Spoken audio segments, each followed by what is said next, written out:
Hello दोस्तों, कैसे हैं आप। तो हमारे पास एक वॉशिंग मशीन आई हुई थी। इसकी फुल वायरिंग सब चूहों ने काट दिया।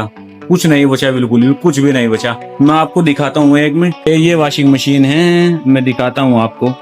इसका चार्ज क्या लेना चाहिए हमें गाहक से। आप क्या लेते हो, रेट जरूर बताइए कमेंट में। फुल वायरिंग हुई थी, चूहों ने सारे टाइमर के स्पिन वॉश टाइमर नीचे के वायरिंग सब कुछ काटा हुआ था। कितना चार्ज लेना चाहिए कमेंट में जरूर बताइए।